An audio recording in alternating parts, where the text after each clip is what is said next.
えね、僕からですかね、やっぱね。だと思います。そうですよね。やっぱり、はい。Hello, everybody. My name is Tomodori. I'm the program director for Japanese option. Hi, my name is Kyoko Toyama. I'm one of the instructors teaching upper level, intermediate Japanese. So this is the welcome orientation for new students.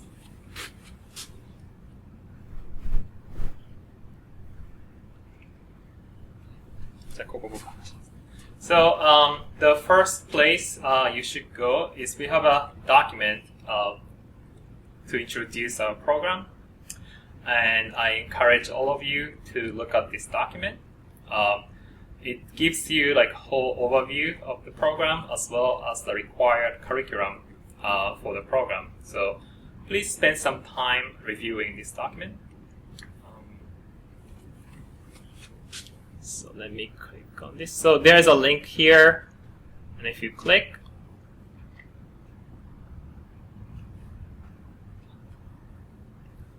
it will take you to where you can download the document. It's online, but you can also download the PDF here.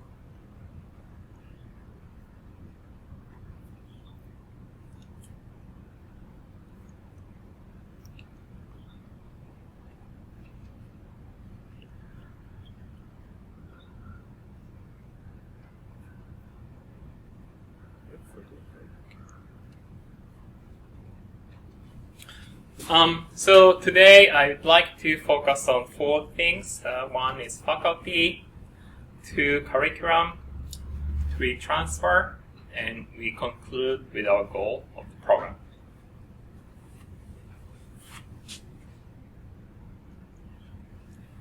So this is a little bit old picture, and Kyoko is not here, but this is the picture of our faculty member, teachers of Japanese language and Japanese subject, and also tutors. So we have 2 instructional staff, instructional members. One is the teachers, instructors, but we also have tutors who are current students of LaGuardia, and both of us assist your learning in our program.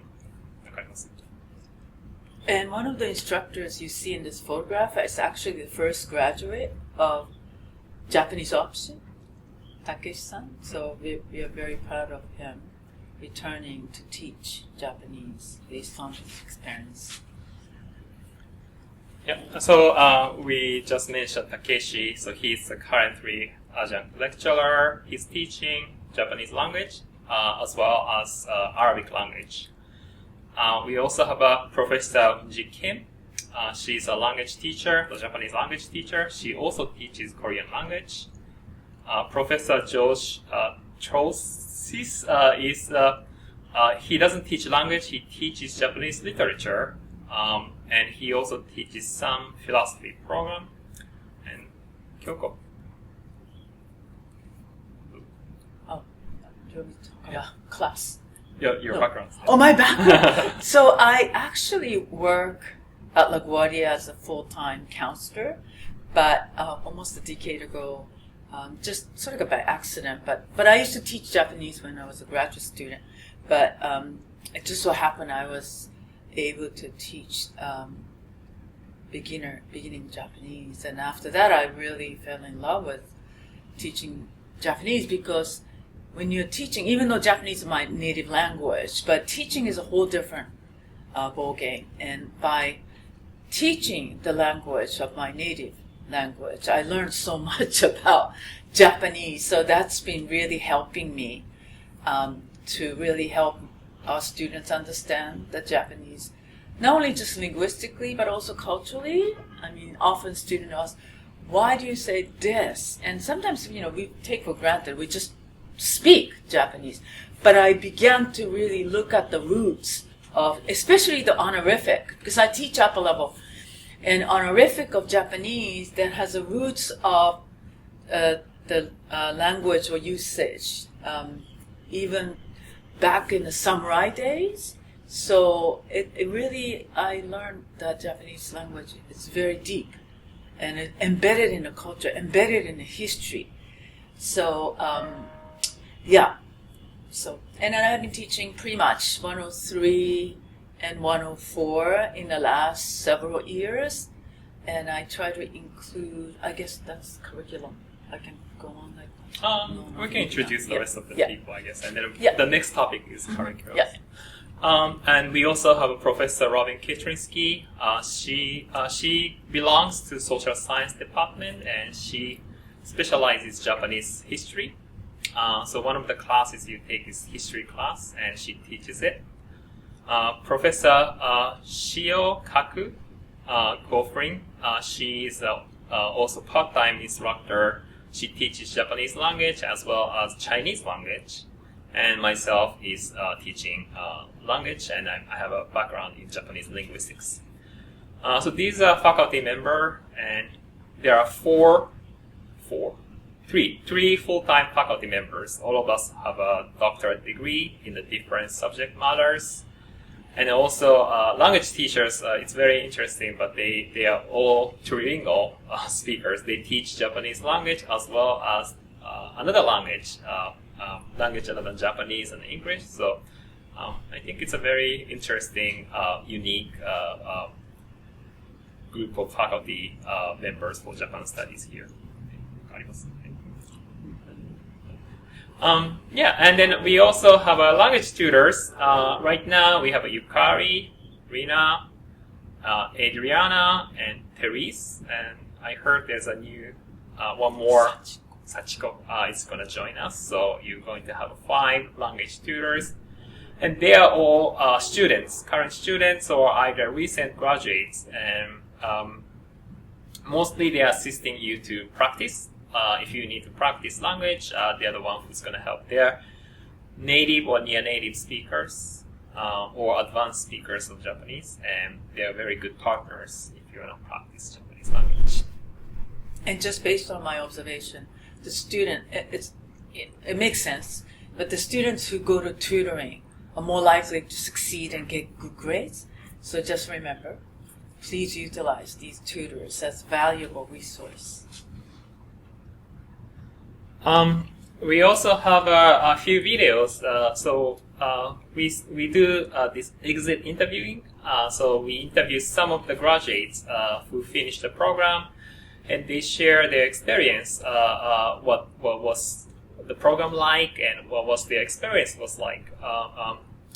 So if you are interested, please pick. They are all short videos, like 5 minutes ish. So if you are interested, please.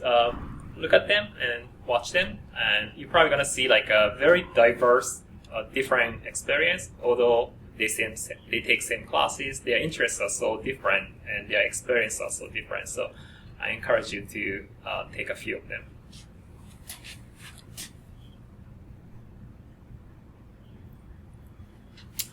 Okay, so the curriculum. So there are 3 places to learn Japanese option curriculum. The first place is the piece of sheet that I talked about a moment ago. You can see entire list of the classes that you should take. That's first place. But you can also go to something called a degree map. And we also have a degree audit. So these are 2 different things, degree map and degree audit. Those 3 points of information, they have the same information, but they show somewhat different ways. So the first piece of paper, it's just a list of the classes. So you just know like what classes you should take. Degree map, you see the same classes, but they list such a way that in order of the classes you should take, right? So for example, you have to take English 101 before you take Japanese literature in translation. That's a requirement. You have to finish English 101 to take the Japanese lit, which is required for you. So you can't really take Japanese lit in the first semester. You have to take English first. So that kind of ordering you can see in degree map. Degree audit. Oh, degree audit. Degree audit is basically, in order to receive your degree, you need 120 credits to complete. And how these 120 credits is laid out is under degree audit. So you would start with the general education classes. Everybody has to take English, humanities, and lab science. And then underneath, you will see a cluster of classes called the pathways. Every CUNY student has to take. So these are listed here. And then underneath, your requirements as a Japanese options. You have to take the Japanese classes and Japanese literature and English. So as you take classes in each semester, you will see the classes you took with a check mark. So when you meet with, all of you are going to have advisor. So you sit down with, of course, Dr. Nagano will be available for any questions, how you should take classes, but it's really laid out on a degree map. But also you will see what's required in order to get 60 degrees, 60 credits. So you can check off, you can see the check off, and eventually you will complete your degree in associate degree in arts. So yeah, I encourage you to look at all three different places. There's again the same information, but they're useful for different purposes. So I'm gonna take a quick look at the information sheet.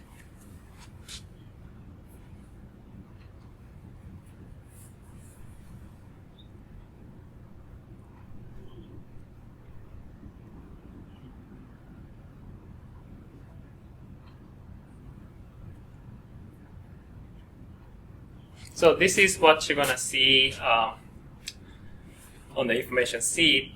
So the 60 credits we just talked about are divided into two different places. The first one is what we call pathways. Pathways is also called the general education. So people call it sometimes differently. Sometimes people say pathways, sometimes people say gen ed, or sometimes general education. So that's the first category. The second category is the program core. Program core is something unique to Japanese options. So general education is same. So no matter what major you are in, everybody takes the same pathways. Everybody shares the same curriculum. What's different is the program core, the second 30 credits. So as you can see, the left side, you see pathways. But again, they're the same across the majors. There's nothing different from someone who majors biology or psychology. It's the same. One thing about the pathways for Japanese option is some of you already have studied Japanese. If you didn't study Japanese at all, you have to start taking Japanese as a general education. So you have to start taking Japanese 101 and Japanese 102 as pathways. If you already studied Japanese, you can skip those classes and then you can start taking Japanese 102 or Japanese 103. So you can take something else for the pathways. But if you have no previous knowledge of Japanese, you have to start taking Japanese. That's the one unique requirement for Japanese option. So program core, very quickly, you have to start taking you have to take a different subjects, but they are all something connected to Japan studies. The purpose of Japanese option is to make sure that you can transfer to four-year institutions and you can start taking classes at the junior level. So it's basically the same requirement, like first 2 years of four-year institutions. One of the requirements, the typical requirements for Japanese option or East Asian studies is a language. So you have to take a language classes. Usually you have to take 2 years of Japanese language. We will take care of that language requirement at LaGuardia. So take Japanese 102 in general education. And then you take the second year of Japanese 103 and Japanese 104 in the program core. No, the only thing is 101 and 102, there are you have an opportunity to take one of them in the second session, but you might want to be mindful. 103, 104, it's only offered in the first session, 12 weeks, so make sure to register in a sequence that way. And usually there's only one section Yeah. each semester. So you have to make sure that your schedule fits. We don't change the schedule often, so 104 is usually in the evening, 103 sometimes in the evening, sometimes in the daytime, but it's pretty regular. So just make sure if you finish 102, pay attention like what schedule 103 and 104 was, and you can organize your work schedule accordingly. And also, so Japanese is one thing. You also have to take one more language, either Chinese or Korean. Just one class of Japanese, another language, another Asian language. And you also require to take a history class or social science class or another Japan-related humanities class.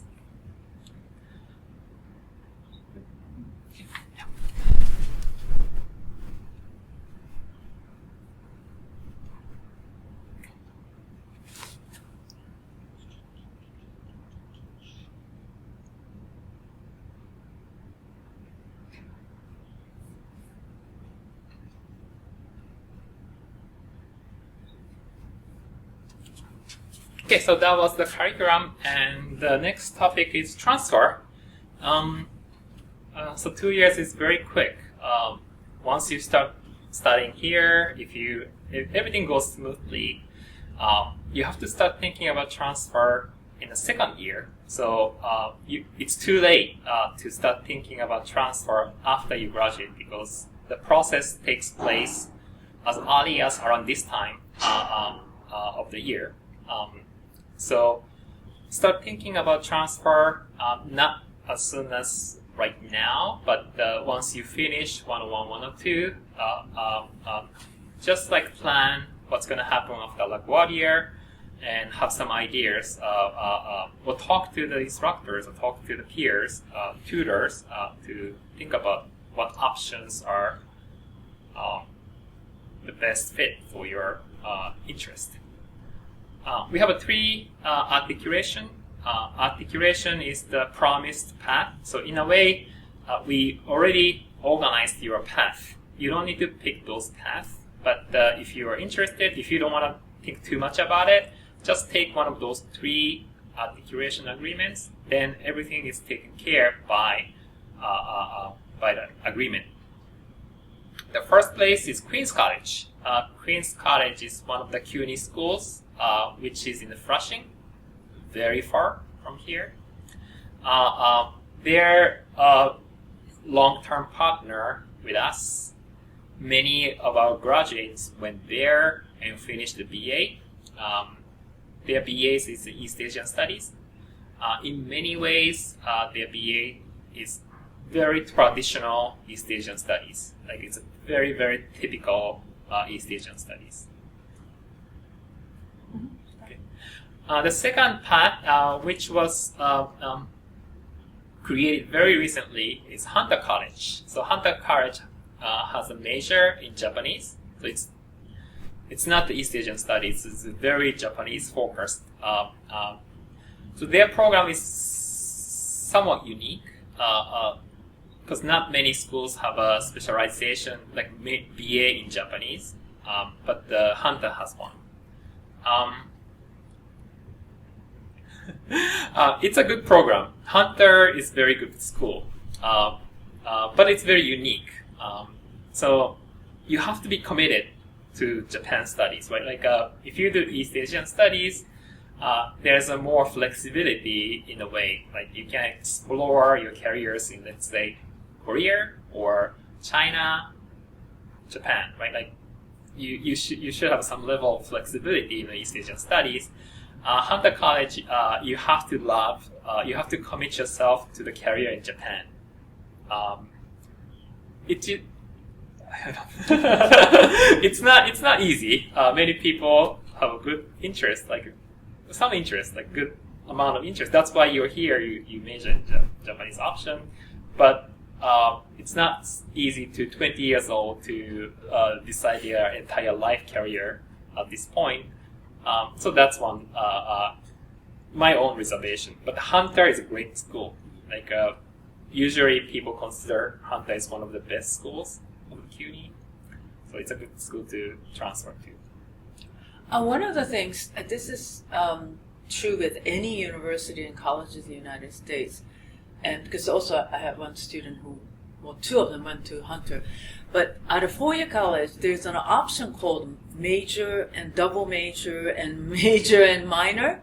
So when you decided to either study Japanese or Japanese culture, you might want to talk to an advisor about whether you can do minor instead of majoring in Japanese. Because I have one student who is going to Hunter as a computer science major, and then he's planning to minor in Japanese. So you might want to speak to your advisor about these options.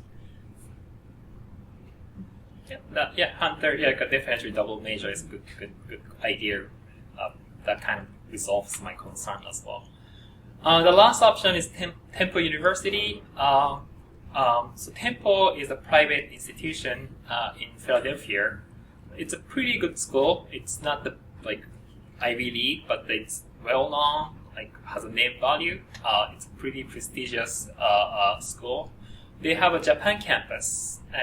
We have a integration with their Japan campus, not the one in Pennsylvania. 3 students took advantage of this option already. So what you do is you study 2 years here at LaGuardia, and then you finish your BA in Japan Temple University. What's unique about the Temple University is that they are American institution. So it's almost the same as studying here, the Temple University BA, but you are in Japan. Physically, you are in Japan. They teach almost everything in English. So the classes are almost the same as a Temple, at the regular campus. But your life experience is very different because, of course, you're in Japan. It's a very interesting option. If you're interested, I highly recommend, because this is a very unique option, in fact, for community college students who can change their institutions in the midway. You probably don't want to commit yourself for 4 years, but maybe 2 years sounds reasonable. And then this campus is in Tokyo. Tokyo, yes. Yeah. So if you're looking for some other schools outside of Tokyo, this is not a good idea. But the campus is right in Tokyo. So and also they're all foreign students who are speaking English. So one thing you have to be careful is, you can just get by your life in Tokyo without speaking Japanese. So it's whole process of transfer is really about a match, right? What you're looking for and what the college is looking for, what kind of students looking for. So I would advise all of you to consider all schools, because it's not going to cost you anything to apply to CUNY's four-year college and a private school. And then some of my students went to SUNY, Buffalo, after LaGuardia. So keep your options open, because after you get in, and you decide which school is the best. Yeah, I just want to emphasize these articulations. So like I said, if you want to explore your own path, you're more than welcome to do so. SUNY is one option. Some people went to City College. City College we have no articulation, but some people decided to go there. So, yeah.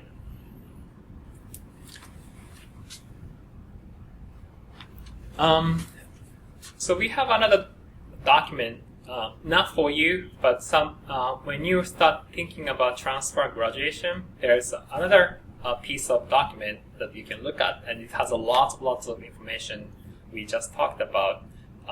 So please go to this place link and start with there.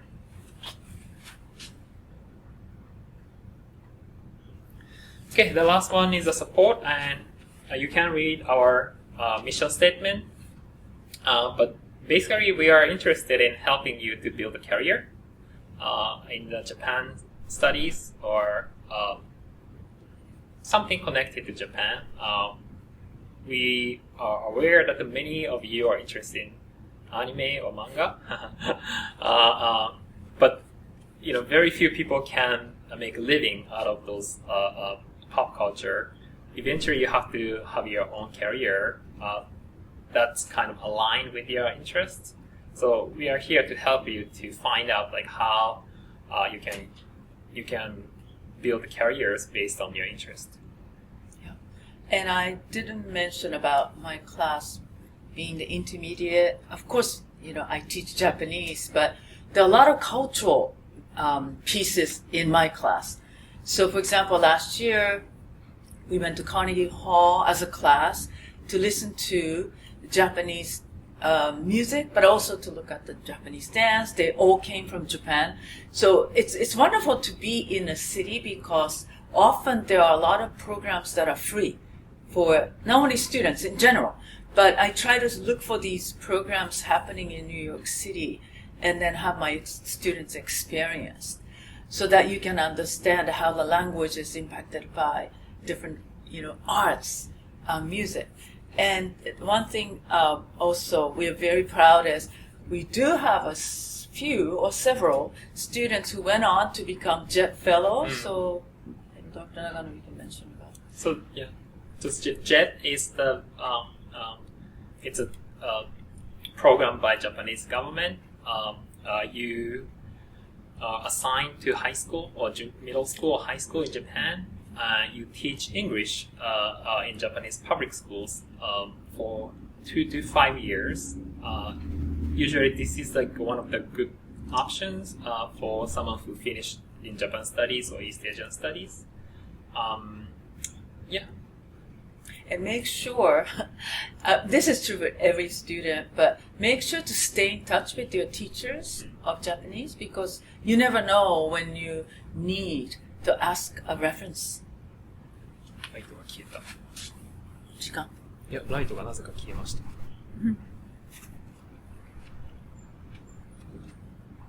ついてたっけ。なぜライトが消えたんだろう。Yeah, so we also have other good places to go. Catalog.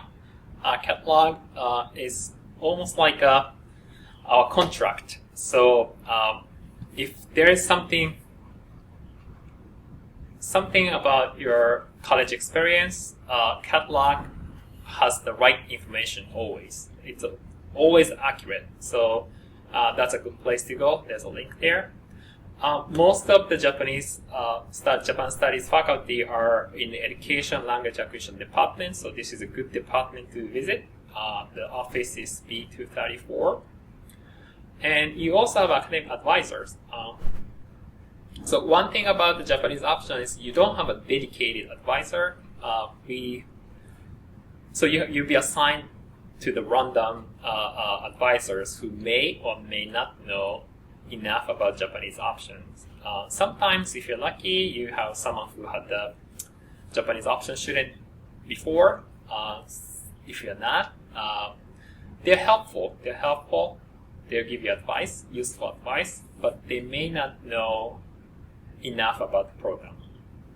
So we usually supplement. Like our instructors are usually willing to help you to find out the information, something unique to the program. So here is the link that you can find your advisor. Language Lab. Language Lab is where our tutors work. Our tutors are available all the time, most of the time. So if you want to meet, see the tutors, you should go to Language Lab.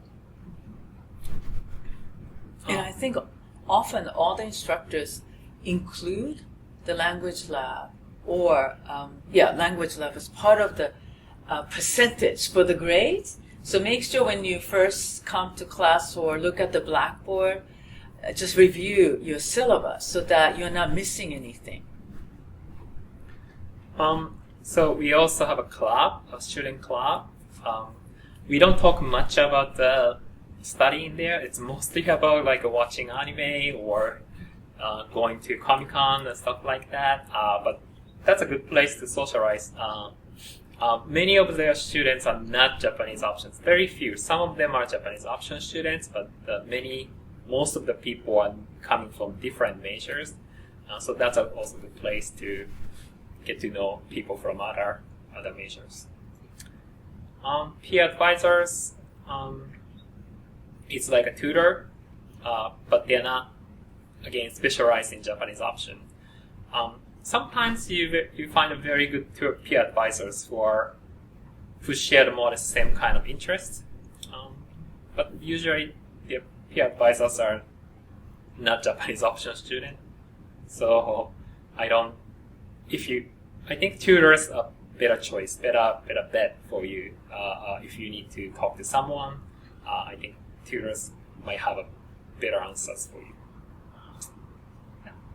Then I really advise all of you to sort of hang out in a language lab, because you might overlap with other students who are in an intermediate Japanese or any other level of Japanese, because that's how you kind of exchange your information.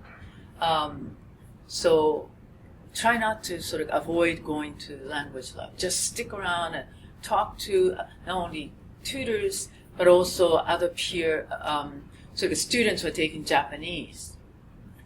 Language lab, yeah, definitely. I encourage all of you to regularly visit a language lab. That's definitely a key to success.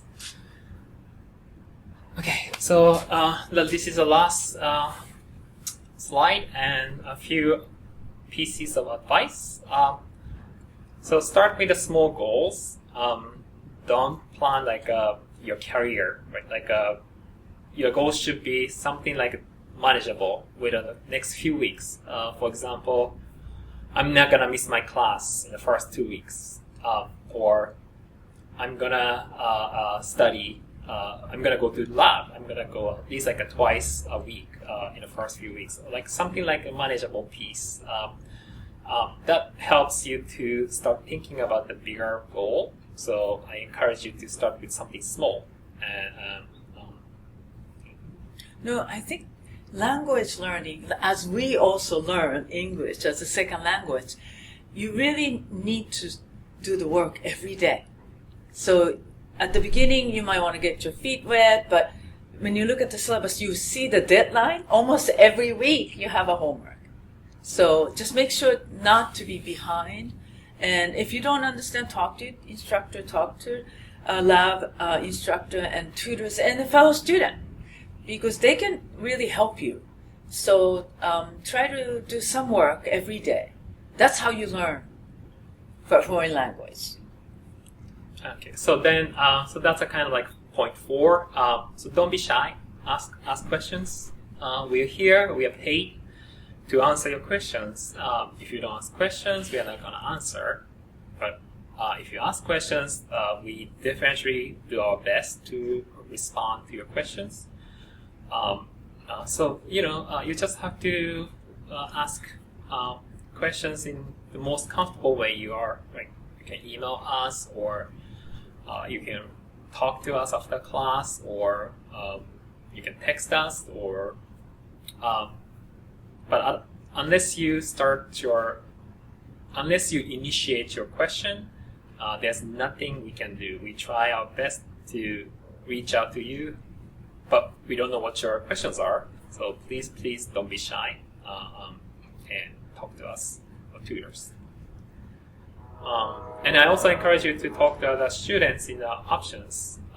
Students are usually the best advisors. I think you know that sometimes what we said are different from what your peer students said, or students who just finished before you. Like you can talk about classes, or you can talk about the college life, or so have that connection as well.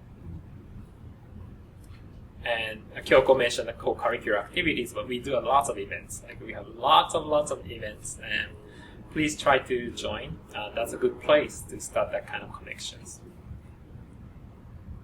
But I think all of us are very excited that you chose Japanese as your second language, and it's an exciting language. So I really thank all of you to pick Japanese. Yeah. So that's the end of our presentation. And if you have questions, I have contact information here. And Kyoko, her office is B236. We are neighbors, so you can come to B building, second floor, and you can see us. Thank you. Thank you.